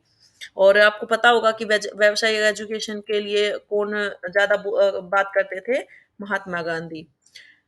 अब आता है sprue committee. Sprue committee very important है, 1934 में आया था। और ये उत्तर प्रदेश में जो बेरोजगारी फैली हुई थी ना यूपी के अंदर, उसके जो रीजंस थे उसके लिए, यानी बेरोजगारी का कारण क्या था, उसकी जांच करने के लिए ये कमेटी आई थी। और इन्होंने क्या किया था कि आपका जैसे ये उन्होंने मतलब जैसे आपने एजुकेशन अभी देखी है ना, education policy, new education policy पढ़ी होगी, उसमें लेवल बढ़ा किया हुआ है कि इतने साल का बच्चा इस क्लास में होना चाहिए, इस क्लास इतने साल का बच्चा जो है इस स्टैंडर्ड में होना चाहिए, और स्टार्टिंग एजुकेशन जो है इस साल के बच्चे की होनी चाहिए। तो ये चीजें आपको पता होना चाहिए। जो प्राथमिक शिक्षा है ये 3 लेवल पे दी थी, नर्सरी, एलकेजी और यूकेजी पहले बच्चे जो पढ़ते थे। अब निम्न प्राथमिक में क्या होता है आपका, जैसे फर्स्ट टू फिफ्थ हो गई, और इसमें जो 6 टू 11th का बच्चा इसके अंदर पढ़ता था, यानी 6 टू 11th का बच्चा होना चाहिए, इतने साल तक का बच्चा। उच्च प्राथमिक में आपने पता ही है 6 टू 8 तक की जो होती है हाई एजुकेशन बोलते हैं जिसको। और इसमें एज होनी चाहिए 11 टू 14 तक की, 11 टू 14 तक की जो इसमें एज होनी चाहिए। माध्यमिक शिक्षा क्या होती है, जो आपकी 9th और 10th मानते हैं, 9th और 10th, और इसमें 14 टू 16 ईयर का बच्चा 10th कर जाना चाहिए। और आपका जो सेकेंडरी एजुकेशन जिसको बोलते हैं 11th और 12th, इसमें 18 ईयर का बच्चा 12th पास आउट होना चाहिए, ये इसके अंदर आता है। अब आता है अबाउट और वुड रिपोर्ट। 19 1935 में एक आपका central advisory board of education बनाई गई थी। और इसने क्या किया था, तकनीकी शिक्षा स्थापित की थी, तकनीकी शिक्षा जो टेक्निकल बोलते हैं जिसको। और सबसे पहले इसने पॉलिटेक्निक, आपने देखा होगा ना, पहले एक बीच में क्रेज आया था कि भी पॉलिटेक्निकल वगैरह, इसमें मतलब बच्चे को ना स्किल सिखाई जाती थी कि किसी पार्टिकुलर किसी एक चीज में ना उसको एक्सपर्टाइज किया जाता था कि आप ये कर लीजिए, और उसके बाद आपकी क्या हो जाएगा, आप किसी भी कंपनीज में किसी भी जगह पे आप उसके एक्सपर्टाइज, यानी उसको जैसे आजकल हम मास्टरी बोलते हैं ना, तो ये पॉलिटेक्निकल किसी एक पार्टिकुलर एक चीज को लेके सिखाई जाती है, जो मतलब उसमें होती थी ना, टेक्निकल चीजें सिखाई जाती थी। जो मैकेनिकल इंजीनियरिंग है आपका, जो इसका कंप्यूटर फील्ड में है इसका सारा मतलब उसमें पॉलिटेक्निक में सिखाया जाता है। अब आता है डॉक्टर जाकिर हुसैन। ये 1937 में आया था, और इन्होंने कहा था कि शिक्षा जो है, शिक्षा को छोड़ के आप क्या करो, जो भी आपकी जो एक्टिविटी वगैरह है उसके उसके माध्यम से बच्चों को आप पढ़ाओ। अब उसने कहा था कि 7 वर्ष तक जो है शिक्षा मातृभाषा में होनी चाहिए। और उसने मतलब जो 7th क्लास तक, जो स्टार्टिंग के 7th है या 8th क्लास तक क्या होता होता है कि आपकी जो मातृभाषा में शिक्षा होनी चाहिए, मतलब 7 वर्ष तक, सॉरी 7 वर्ष तक बच्चे को क्या होगा ना अपनी जो मदर टंग है उसमें आप उसको समझाओ, पढ़ाओ और निःशुल्क और अनिवार्य शिक्षा होनी चाहिए। यानी इसमें मतलब हर बच्चा पढ़ा-लिखा होना चाहिए। ये नहीं कि भी उसका निःशुल्क होना चाहिए, उसके के लिए कोई मतलब जो है पैसे-वैसे या फ़ी वगैरह ना ली जाए। 2 से 7वीं कक्षा तक बच्चे का जो मीडियम है वो क्या होना चाहिए, हिंदी होना चाहिए और अंत में कहा था कि अंग्रेजी भाषा 8वीं के बाद आनी चाहिए, यानी 8th स्टैंडर्ड के बाद जो है उसको अंग्रेजी शिक्षा आनी चाहिए और बच्चों में हस्तकला हस्तकला का मतलब है स्किल वगैरह ज़रूर उसको सिखाओ ताकि बच्चा उस स्किल के माध्यम से अच्छे से उसको कैप्चर करे। अब आता है सर्जेंट रिपोर्ट। सर्जेंट रिपोर्ट 1944 में आई थी और इसमें क्या कहा था कि जो आपकी प्री प्राइमरी जो लेवल की जो एजुकेशन होती है वो दी जानी चाहिए और सर्जन रिपोर्ट ने एक और कहा था कि इसमें 6 टू 11 ईयर तक जो बच्चा है यानी इसमें जो आपका ये था ना आयोग आया था इसका जो इससे पहले वाला आयोग आया था इसका ये वाला आया था ज़ाकिर हुसैन कमेटी इसकी इसी को ही इसने फ़ॉलो किया था। इसी पे इसने बात की थी कि पूर्व प्राथमिक जो शिक्षा है वो देनी चाहिए और उसने 6 टू 11 तक के बच्चों को निःशुल्क और अनिवार्य शिक्षा की बात करी थी और इसने कहा था कि जो 11 टू 17 ईयर तक जो बच्चा है, योग्य योग्य का मतलब होता है जो बच्चे इसके लिए कैपेबल हैं, जो आउटस्टैंडिंग बच्चे हैं, उनको शारीरिक और सामाजिक रूप से यानी जो बच्चे जो ये विकलांग जो हैंडीकैप बच्चे होते हैं, उनको भी क्या है शिक्षा दी जानी चाहिए। और शिक्षा की प्रणाली वेरी इंपॉर्टेंट है, इसको आप अच्छे से करके जाना कि जो शिक्षा की प्रणाली है यानी शिक्षा की जो प्रोसेस है वो क्या है? सबसे पहले है जनरल यानी सामान्य, स्पेसिफिक क्या होता है आपका विशिष्ट होता है और समेकित, समेकित और समावेशी ये 2 वेरी इंपॉर्टेंट है कि समेकित और ये समावेशी क्या होता है। इसमें समावेशी का मतलब होता है कि वहाँ पर सभी आप सपोज़ करो एक 30% एक बच्चा 30% रूप से वो हैंडीकैप है, तो उसको आप नॉर्मल बच्चों के साथ आराम से उसको पढ़ा सकते हो। जैसे और जो नॉर्मल बच्चे और सभी बच्चे जो हैं एक साथ बैठ के उसको एजुकेशन लें, वो होता है समावेशी शिक्षा, ठीक है?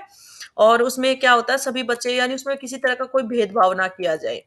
विश्वविद्यालय आयोग ये 1948 में आया था आपकी जब हमारा देश आज़ाद हो गया था उसके बाद डॉक्टर राधा कृष्ण इसको तो सब जानते ही होंगे आपको पता ही है टीचर्स डे मनाया जाता है डॉक्टर राधा कृष्ण के जन्मदिन के उपलक्ष्य में हम क्या करते हैं टीचर्स डे मनाते हैं तो ये आए थे और इन्होंने क्या किया था कि इन्होंने एक वो बनाया था सूक्ष्म शिक्षण के बारे में इन्होंने एक 1963 में एक प्रोफेसर डीएसएन थे उन्होंने माइक्रो टीचिंग इसको क्या बोलते हैं माइक्रो टीचिंग का कॉन्सेप्ट दिया था ये क्वेश्चन याद रखना कि माइक्रो टीचिंग का कॉन्सेप्ट किसने दिया था प्रोफेसर डी एल एन ने माइक्रो टीचिंग का कॉन्सेप्ट दिया था माइक्रो टीचिंग नहीं दी थी कॉन्सेप्ट दिया था याद रखना इसको मुतालिया आयोग आया है 1952 में और उन्होंने कहा था कि ये माध्यमिक शिक्षा का जो है इसके नाम से इन्होंने जाना था और इन्होंने कहा था कि जो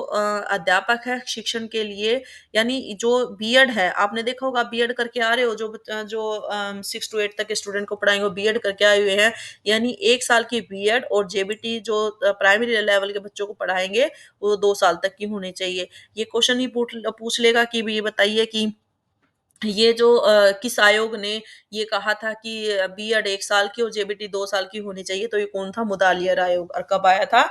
ये 1952 में आया था। अब एक आता है दुर्गाबाई देशमुख कमेटी। देखो यहाँ पे एक चीज़ का ध्यान रखना, दुर्गाबाई देशमुख कमेटी। दुर्गाबाई का मतलब क्या होता है? ये देखो दुर्गा किसका नाम होता है? एक लेडीज़ का नाम होता है और लेडीज़ का नाम है तो ज़ाहिर-सी बात है लेडीज़ों की ही बात करेगी ये। तो इन्होंने क्या किया था 1958 में आई थी और इन्होंने महिला शिक्षा प्रणाली पर जो है राष्ट्रीय कमेटी बनाई थी।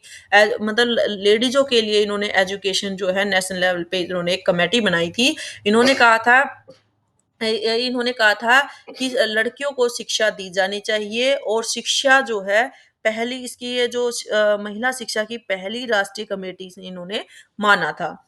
1962 में हंसा मेहता कमेटी आई थी। कब आई थी? 1962 में यानी 4 साल बाद ही हंसा इन्होंने स्त्री शिक्षा का विकास किया था। उन्होंने कमेटी बनाई थी नेशनल लेवल पे दुर्गाबाई देशमुख ने और इन्होंने क्या किया था हंसा मेहता ने इन्होंने स्त्री शिक्षा के विकास पर जोर दिया था। अब आता है कोठारी आयोग। कोठारी आयोग वेरी इंपॉर्टेंट है। कोठारी आयोग 1964 में आया था, और इसमें क्या था, डीडी कोठारी, डीडी कोठारी थे। और इन्होंने क्या करा था, एक कमेटी लेकर आया था, और इन्होंने विज्ञान शिक्षा, यानी इन्होंने कहा था साइंस, जो साइंस की साइंस एजुकेशन है, वो ये इन्होंने बताया था कि जो आपके मिडिल लेवल है ना, वहां तक होनी चाहिए। इन्होंने वर्क एक्सपीरियंस पे जोर दिया था कि आपके वर्क एक्सपीरियंस, यानी आप कितना लर्निंग जो है प्रैक्टिकल करके करते हैं। साइंस को आपको देखा होगा, साइंस लैब वगैरह में जाते हैं बच्चे, प्रैक्टिकल करके देखते हैं, तो उस पे इसने कोठारी आयोग ने क्या किया था, उस पे फोकस किया था। माध्यमिक शिक्षा पर इन्होंने कार्य किया था। उस शिक्षा में इन्होंने कृषि कृषि और टेक्निकल, यानी जो आपके एग्रीकल्चर और टेक्निकल शिक्षा पर इन्होंने ज्यादा बल दिया था। और इन्होंने कहा था कि हिंदी इन्होंने ना राष्ट्रभाषा में, यानी जो हमारी नेशनल जो लैंग्वेज है, राष्ट्रभाषा में इन्होंने हिंदी के विकास पर जो है ज़्यादा जोर दिया था। और इन्होंने कहा था, कोठारी आयोग ने कहा था कि 6 टू 14 6 से 14 साल के बच्चों को निःशुल्क और अनिवार्य शिक्षा दी जानी चाहिए, वो भी बिना भेदभाव के। जो आपने देखा होगा कि जो ये आपके ये गरीब लोग हैं, ये बच्चों को पढ़ाते ही नहीं हैं, तो इन्होंने कहा था कि 6 से 14 साल तक तो बच्चों को एजुकेशन दे ही जानी चाहिए, उसमें किसी तरह का कोई भेदभाव नहीं होनी चाहिए। इन्होंने प्रौढ़ शिक्षा की भी बात करी थी। प्रौढ़ शिक्षा का मतलब होता है, कई होते हैं जैसे फैमिली का कोई भी इशू होता है, यानी कोई भी प्रॉब्लम होती है, और उसमें क्या करते हैं, वो एजुकेशन को बीच में जो है उनकी एजुकेशन छूट जाती है, और वो एजुकेशन नहीं कर पाते। जैसे आपने देखा होगा ना, डिस्टेंस एजुकेशन बोलते हैं जिसको, यानी आप कोई भी काम अगर आप कर रहे हो और साथ-साथ में आप अपनी एजुकेशन को कंप्लीट कर सकते हैं। तो उन्होंने कहा था कि प्रौढ़ शिक्षा की आयु उन्होंने 15 से 35 ईयर, उन्होंने कितना बताया था? 15 से 35 ईयर बताई थी। और विकलांग बच्चों के लिए उन्होंने, जो हैंडीकैप बच्चे हैं, उनके लिए उन्होंने कहा था आरक्षण, यानी रिजर्वेशन की बात उन्होंने करी थी। और उन्होंने कहा था कि जो आपका प्राइमरी लेवल पे जो बच्चे होते हैं, यानी प्राथमिक स्तर पर बच्चे होते हैं, उनकी शिक्षा में क्या करा था, रोचक कहानियां, यानी आप उसको स्टोरी स्टोरी मेथड से उनको पढ़ाओ। और उन्होंने कहा था कि जो नेबरहुड है, जो प्रतिवासी विद्यालय है, उनका प्रस्ताव भी उन्होंने, यानी नेबरहुड का मतलब क्या होता है कि छोटे बच्चे हैं। उन्होंने कहा था कि जो उसका जो आपके प्राइमरी लेवल के जो स्कूल है, वो 1 किलोमीटर के दायरे में होने चाहिए। ये नहीं कि आप बच्चा है बहुत दूर जा रहा है, छोड़ने के लिए कोई जा नहीं पा रहा, तो यानी बच्चा वॉकिंग डिस्टेंस पे जो है उसका स्कूल होना चाहिए। कोठारी आयोग ने सुझाव दिया था कि राष्ट्रीय एकता को दृढ़ किया जाए। दूसरा आया था एक आर्टिकल आता है 45। ये आप एसएसटी के स्टूडेंट तो जानते ही होंगे, उसको पता होगा कि आर्टिकल वगैरह एसएसटी में आते हैं पॉलिटिकल साइंस में। और जो आपके पॉलिटिकल के स्टूडेंट, उनको पता होगा कि जो आर्टिकल 45 है, वो निःशुल्क और अनिवार्य शिक्षा पर जोर देता है। उन्होंने कहा था कि जो आर्टिकल 351 है, उन्होंने हिंदी भारत की मिश्रित भाषा यानी संस्कृति को व्यक्त करने का काम करती है। अब मोस्ट इम्पोर्टेंट है ये वाला, ये आप देखना, प्राइमरी लेवल पे जो है उसकी जो मदर टंग के आधार पर पढ़ाई जानी चाहिए, यानी त्रिभाषा का फॉर्मूला होना चाहिए कि आपकी मदर टंग भी होनी चाहिए प्राइमरी लेवल पे। और उस उच्च लेवल पे क्या होना चाहिए कि आपकी प्राइमरी लेवल के साथ-साथ अन्य जो लैंग्वेज है, सपोज़ करो आजकल देखा होगा कि आपकी हिंदी है, हिंदी के साथ-साथ आप संस्कृत भी पढ़ रहे हैं, और संस्कृत के साथ-साथ आप फ्रेंच वगैरह, यानी 3 भाषाएँ आप एक साथ पढ़ पा रहे हैं। माध्यमिक स्तर पर आप 3 भाषाएँ पढ़ सकते हैं, मातृभाषा, अंग्रेजी भाषा और कोई भी अन्य भाषा। तो ये आपको ये फ़ॉर्मूला आपको पता होना चाहिए कि प्राइमरी लेवल पे आपकी मदर टंग, मदर भाषा जो मदर लैंग्वेज होती है, उसके आधार पर त्रिभाषा का फ़ॉर्मूला दिया था। उच्च प्राथमिक पर मातृभाषा और अन्य भाषा का दिया था, और माध्यमिक स्तर पर त्रिभाषा का जो है 3 भाषाएँ बच्चों को पढ़ाई जानी चाहिए। नेक्स्ट आता है, सभी को शिक्षा का समान अवसर दिया जाना चाहिए। और मैंने आपको एक चीज़ बताई थी, सीसीई, ये देखो, ये होती है उसकी full form, continue comprehensive education. अब इसमें क्या था, 10 प्लस 2 प्लस 3 का फॉर्मूला कोठारी किसने दिया था? कोठारी आयोग ने दिया था। ये पता होना चाहिए कि 10 प्लस 2 प्लस 3 का फॉर्मूला किसने दिया था? कोठारी आयोग ने दिया था। यहाँ पर मैंने दोनों ही नोट किए हैं, सीसीई, इसमें दोनों हैं। आपको एग्जाम में जो भी ऑप्शन सूटेबल लगे, आप उसके आधार पर इसको कर सकते हैं कि सीसी का मतलब क्या होता है। राष्ट्रीय शिक्षा नीति 1986। एक कौन पहली स्टार्टिंग वाली ये कौन सी थी? 68 जो स्टार्टिंग में आई थी new education policy. Sorry education policy कब आई थी? नेशनल एजुकेशन पॉलिसी कब आई थी? 68 में। और न्यू एजुकेशन पॉलिसी कब आई थी? 86 में। उसको रिवर्स मैंने बोला था ना, रिवर्स कर दो, उल्टा कर दो। अब आता है इसमें एक मैग्ना कार्ड आया था, काम करने का इसने जो है काफी जोर दिया था। और IEDSS inclusive education for childhood child secondary stage.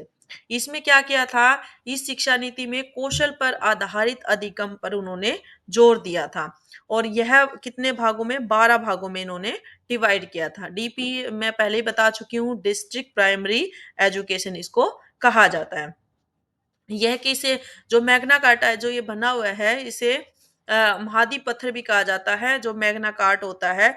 और ये 10,000 शब्दों से बना हुआ था। कितने शब्दों से बना हुआ था? 10,000 शब्दों से। और जो न्यू एजुकेशन पॉलिसी थी उसमें क्या था? Operation black board. ऑपरेशन ये पूछेगा कि और बताइए कि ऑपरेशन ब्लैक बोर्ड जो है कौन सी पॉलिसी में आया था? तो ये जो न्यू एजुकेशन पॉलिसी 1986 थी उसमें ऑपरेशन ब्लैक बोर्ड का यूज लेकर आई थी। और 1987 से 2002 तक इसने क्या किया था? काम किया था।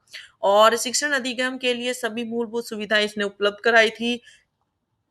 88 में NLM राष्ट्रीय साक्षरता मिशन की स्थापना। ये आपने पता ही होगा, राष्ट्रीय साक्षरता मिशन आया था NLM। ठीक है। National literacy mission. National literacy mission. सभी लोग राष्ट्रीय स्तर पर साक्षर होने चाहिए इसने कहा था। MLL minimum level of learning. Minimum level of learning की इसने बात करी थी। 82 में सैटेलाइट यानी इनसैट वगैरह की जो ये होते हैं ना, जो सैटेलाइट लगे हुए थे, इसकी उन्होंने स्थापना की थी 1982 में। और 2004 में एडुसेट आया था। ठीक है ना? एडुसेट की स्थापना की गई थी। एडुसेट और इसरो, एनसीईआरटी और इग्नू का संयुक्त प्रोजेक्ट है। जो एडुसेट है ना, ये वाला जो होता है, इसमें कौन कौन से आते हैं? क्वेश्चन पूछा जाता है। या अभी ये नए नए ये न्यू सिलेबस आया है ना, तो इसमें मतलब एग्जामिनर क्या क्वेश्चन पूछ कर ले, ये किसी को नहीं पता। लेकिन ये सारे उसमें सी टेट में पूछे गए हैं कि बताइए एडुसेट में कौन कौन से होते हैं। इसमें इसरो होता है, एनसीईआरटी होता है और इग्नू। इनका संयुक्त रूप क्या होता है? एडुसेट होता है। और यूएनओ ने लर्निंग टू बी नामक एक रिपोर्ट प्रस्तुत की थी जिसका उद्देश्य था पाठ्यक्रम में नवाचार लाने का। ये किसने किया था? यूएनओ ने किया था। यूएनओ ने, ये ध्यान रखना आपको। ठीक है। एक ये नोट है। आपने पता ही होगा कि जो महात्मा गांधी 1937 में महात्मा गांधी ने बुनियादी शिक्षा के लिए वर्धा वर्धा योजना शुरू की थी। ये पूछता है कि बताइए कि वर्धा योजना किसने लागू की थी? तो महात्मा गांधी ने की थी। कब की थी? 1937 में की थी। और इन्होंने इन्होंने लर्निंग विदाउट बर्डन, इन्होंने क्या किया था कि लर्निंग विदाउट बर्डन यशपाल स्मृति ने बस्तों का बोझ। अब ये जो लर्निंग विदाउट बर्डन है ना, ये किसने दिया था? ये आपको पता होना चाहिए कि ये आपका यशपाल स्मृति ने, यानी बस्तों का बोझ इन्होंने कम करने की बात की थी, यशपाल स्मृति ने। इन्होंने कहा था कि सीबीएसई बोर्ड को केंद्रीय स्तर पर नवोदय विद्यालय के लिए सीमित रखा जाए। यानी जो सीबीएसई बोर्ड है ना, आप जो सीबीएसई बोर्ड से पढ़ते हैं, उसमें क्या कहा था कि जो नवोदय विद्यालय हैं इनको दोनों को क्या किया था? क्या एक सीमित किया जाए। और सामूहिक क्रिया और शैक्षिक उपलब्धियों को इन्होंने महत्व दिया था। विद्यालय में प्रवेश के लिए परीक्षा और साक्षात्कार को इन्होंने क्या किया था? समाप्त कर दिया था। यानी आपने देखा होगा पहले क्या करते थे, जो अच्छे स्कूल होते थे ना उसमें पहले है ना रिटन टेस्ट लेते थे। और रिटन टेस्ट के आधार पर उनका जो है एग्जाम लिया जाता था और इंटरव्यू लिया जाता था। अब उन्होंने कहा कि नहीं, ये जो इंटरव्यूज और जो एग्जाम थे ये इन्होंने क्या कर दिया? इन्होंने खत्म कर दिया। और इन्होंने कहा था कि जो अब छोटे बच्चे हैं ना, छोटे लेवल के जो प्राथमिक लेवल पे होते हैं, उनको घर का मतलब होमवर्क ना दिया जाए। इन्होंने होमवर्क ना देने की बात की थी। उन्होंने ये बात भी कही थी कि उच्च जो प्राथमिक शिक्षा है ना स्तर है, उसमें सिर्फ़ 2 घंटे प्रति सप्ताह यानी एवरी वीक 2 घंटे जो है उनको काम दिया जाए, होमवर्क दिया जाए। म और जो मिडल लेवल की बात करें तो 5-6 घंटे पर वीक की बात करी थी और हायर लेवल की बात करें तो 11 से 11th-12th के लिए क्या था 2 घंटे प्रतिदिन की बात उसने करी थी। 12वीं कक्षाओं के लिए उन्होंने अगर जैसे टीचर रेशो की बात करते हैं, तो उसने फर्स्ट टू 12th तक के बच्चों के लिए उन्होंने एक टीचर स्टूडेंट रेशो भी बताया था। उसमें उन्होंने कहा था कि जो इसका अनुपात है, ये आता है एग्ज़ाम में क्वेश्चन कि बताइए स्टूडेंट और टीचर्स का रेशो क्या होता है? 1:30 निकाला था, यानी 30 स्टूडेंट पर 1 टीचर होना चाहिए। यशपाल स्मृति ने ये सारी बातें किसने की थी? यशपाल स्मृति ने बात करी थी। उसमें उन्होंने लर्निंग विदाउट बर्डन की बात करी थी, उन्होंने बस्तों के बोझ को कम किया था। उन्होंने कहा था कि जो नवोदय विद्यालय है और जो सीबीएसई बोर्ड है, उनको जो है एक लेवल जो है लिमिट के किया जाए। उन्होंने कहा था कि भई स्कूल में एंट्रेंस के लिए कोई एग्ज़ाम ना हो, कोई इंटरव्यूज़ ना हो, उनको सबको खत्म कर दिया था। उन्होंने प्राइमरी लेवल पे जो है उन्होंने को होमवर्क को बिल्कुल ही खत्म कर दिया था। और हाई लेवल पे उन्होंने कहा था कि 2 घंटे प्रति सप्ताह काम दिया जाए। ये सारी बातें यशपाल समिति करता है। टीचर जो स्टूडेंट का रेशियो उन्होंने बताया था कि 30 स्टूडेंट पे 1 टीचर होना चाहिए। और उसने उन्होंने कहा था कि रटने की अपेक्षा अंडरस्टैंडिंग पर उन्होंने बल दिया था कि रटन प्रवृत्ति को उन्होंने खत्म किया था। उन्होंने कहा था कि उन्होंने कहा था कि जो प्राइमरी लेवल है ना उसपे साइंस की बुक ना रखे क्योंकि साइंस जो है वो अंडरस्टैंडिंग बेस्ड होता है और छोटे बच्चों में जो है अंडरस्टैंडिंग नहीं होती, वो सिर्फ रटन प्रवृत्ति रखते हैं। इसीलिए उन्होंने मना किया था कि भई विज्ञान जो साइंस की बुक है वो प्राइमरी लेवल पे ना हो।